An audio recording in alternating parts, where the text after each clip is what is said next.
I was busy being the principal. I was busy being the elder. I was busy being the uncle. I was busy being the daddy. I was busy being everything except for who I needed to be for me. I was lost. I was coming to work every day. I was smiling. My school was doing well, but I was lost. I was a shell of who I could have been.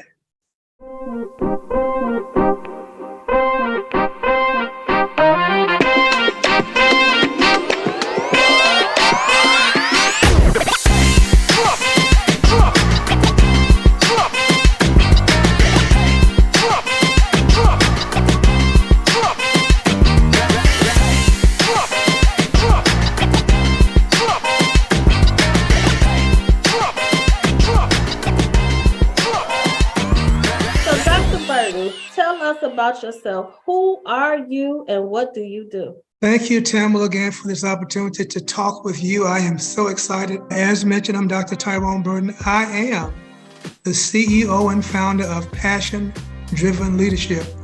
Our mission is to restore and revitalize educators' emotional health and well-being, and our mission is to create a community of educators who become emotionally literate and emotionally intelligent. Teachers and principals are experiencing not just acute stress, chronic stress. That's the kind of stress that's debilitating, and very few districts are addressing that. So what has been your school journey that made this a focal point for you? My mom taught first grade for 29 and a half years at the same school. In fact, she was my first teacher. And back in those days, when you retired, you wanted to retire within 30 years. She did 29 and a half years because she was stressed. She couldn't do the other half a year. So that kind of that planted something in my basal ganglia, my subconscious mind, that stuck with me. So my goal, as I began teaching, was to at least do 30 years. Well, I started teaching, taught band and choir and elementary music, and for 7 years. After that, became an assistant principal at an inner city school that was at a high crime rate. In fact, it was common to come to school and find dead bodies on campus. But I was able to clean it up. And by the time they moved me, the school was church mouse quiet. We couldn't increase academics a whole lot, but the culture of the school changed such that children wanted to come to school and parents felt safe sending their kids there. As principal, my goal was two things. One is to do at least 30 years, and I did 34. And the other was to leave the school in better shape than I found it. The culture at my school had to be such that number one, they love teaching children, they love coming to school, and they love themselves. So hence my journey of really healing my teachers and my staff so they could adequately teach children. Because in most places we have broken teachers teaching broken children coming from broken homes. And in some cases we have broken principals leading broken teachers doing the same thing. Here's the deal. Every student deserves a fair shot at success, regardless of their background or circumstances. So how do we make that happen? That's where Teaching Lab comes in. Teaching Lab equips teachers with the right knowledge and skills to make them educational equity warriors. They learn how to meet the diverse needs of their students, break down barriers, and create an inclusive classroom where everyone can thrive. The Teaching Lab professional learning model helps teachers understand and address the unique challenges that students from different backgrounds face. They learn how to adapt their teaching to ensure that every kid gets a chance to shine. It's all about closing the achievement gap and giving every student an equal shot at success. Together, we can make education a fair and inclusive place for every learner. Visit us at teachinglab.org to find out more. I grew even more as a leader. So when I retired, I started my own company, Passion-Driven Leadership. And initially, I set out to just grow school leaders. I've authored 2 books. One book is More Than a Notion. That book is written specifically for leaders who are at schools where students are under-resourced academically and socially, because that's a different kind of challenge to lead. Not that principals at other schools don't have challenges, but that's a different skill set that a principal has to acquire, in most cases be taught. teachers had to be taught a different way at those kinds of schools. They're on bad schools, but it requires a different kind of teaching. So I wrote that book specifically for that. The second book I wrote, The Reframing of American Education, I was working as a turnaround specialist. Mm-hmm. I was assigned to a school as an external operator in Escambia County.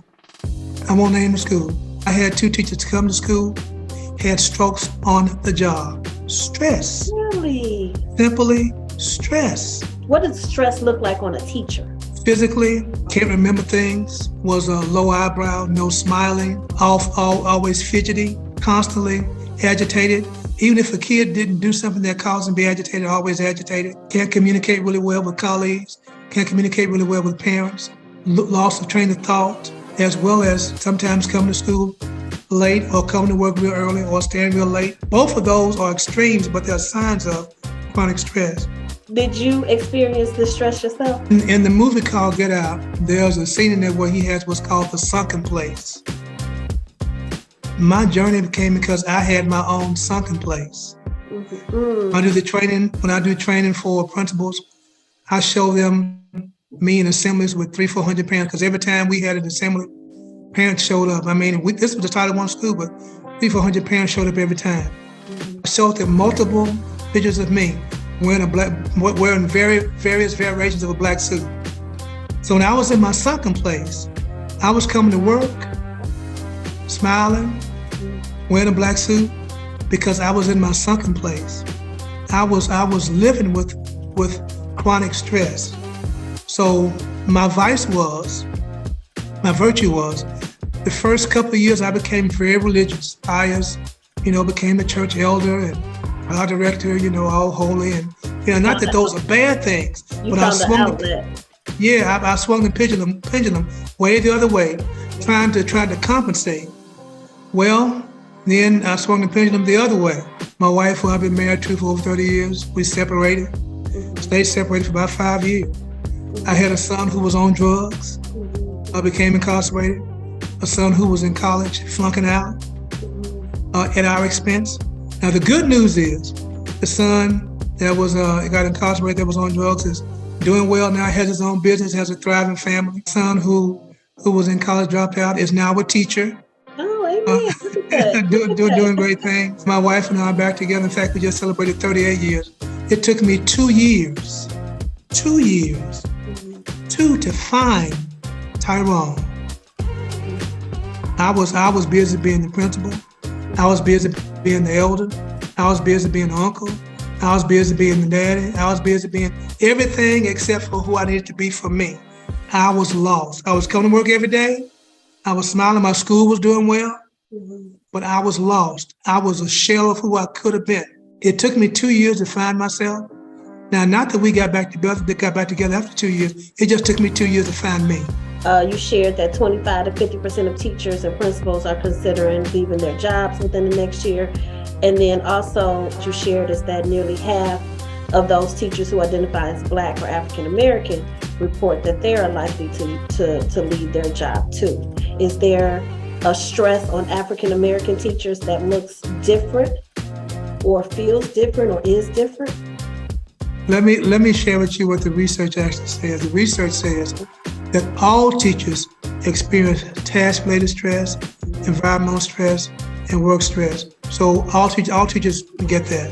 What makes it more stressful for most African American teachers is that African American teachers experience being discriminated against at work, often by their peers, unintentionally. But it happens. It's unintentional bias. I don't think they mean to do it, but it happens. And because it's never addressed, that adds to the stress. Most African American leaders who are placed at schools where students are under-resourced academic and socially, which means that those schools are in academic trouble.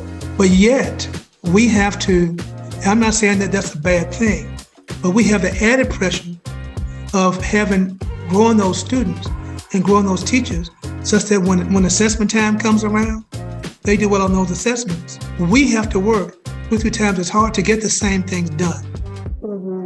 And that teacher feels the pressure because the principal puts the pressure on them. The principal gets the pressure from central office. Central office, I'm sure, gets the pressure from the state gets the pressure from the government. It's a trickle down effect.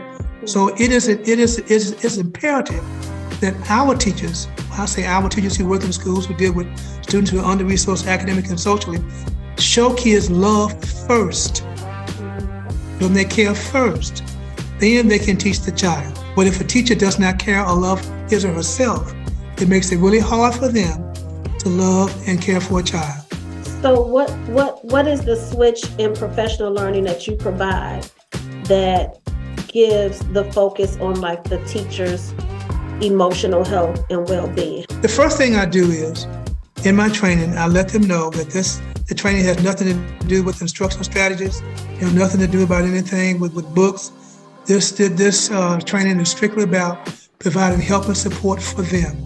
4 hours of emotional literacy, 4 hours of emotional intelligence. Emotional literacy is where we learn what emotional deposits and withdrawals are. We learn what stressors are. We learn what the triggers for those stressors are. Their number one priority is self-care. So if I can get someone to understand that they have to make themselves a priority, the chances of them continuing in the intention of self-care is quadruple. Because you can't grow yourself until you know yourself. What does it look like for a leader to be a leader who's attentive to teachers' emotional health and well-being? First of all, it means being aware that the teachers do have emotional needs. Having been a principal and still working with principals, it's easy to get principals that get caught up in doing the work, mainly a lot of administrative stuff. So sometimes I walk out in the hall and I'd be there, but my brain would be somewhere else. So the first of all is for principals to live in the moment. Be in the moment. They acknowledge their teachers. And simple things. In the morning, good morning, how are you doing? Nice smile, nice handshake.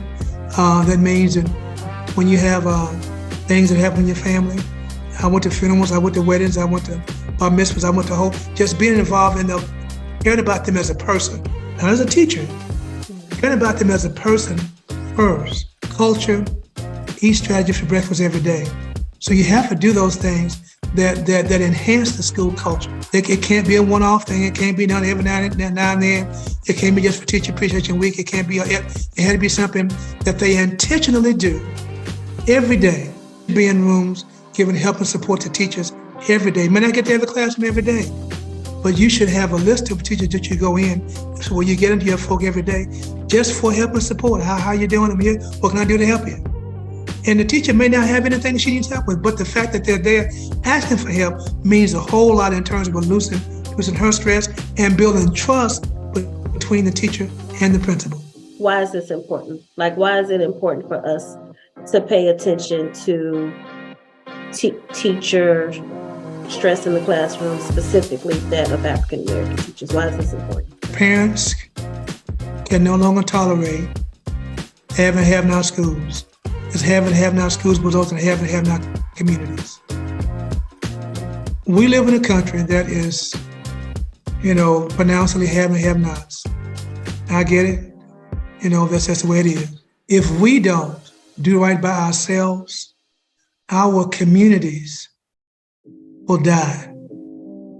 That's why instead of some communities, we have neighborhoods, and instead of some neighborhoods, we have just hoods. It's more important for our communities than it is some others. Not that all other communities don't matter, they all do. But in our community, sometimes there is not the structure. In the Black community, the two bulwarks were the church and the school. And if the schools fail, I don't mean the alphabet score, but if we don't educate a populace that is thriving, that wants to become a good citizen, that wants to go back in the community, grow the community, then we are doing harm to ourselves. I can't blame anybody, but us. We have to do right by us. Mm-hmm. Even if nobody else does, we have to do right by us. That's why I'm so thankful for venues like this, whereby we can engage in the clarion call, whereby we do right by us. In the book I wrote, The Reframing of American Education, at the end of every chapter, there's where they have to write what they're going to do. And they have to pause for 8 minutes and 37 seconds. Because that's how long that man knee was on the floor neck, Yep. George Floyd's neck. At the end of the book, there's a chapter called The Clarion Call, because we have to do right by us. We meaning us, we who in education, period, have to do right by us. If you had to give me 3 words to describe the power of a Black teacher, what would be your 3 words? Resilient, resourceful, and the last one would be righteous. Ooh,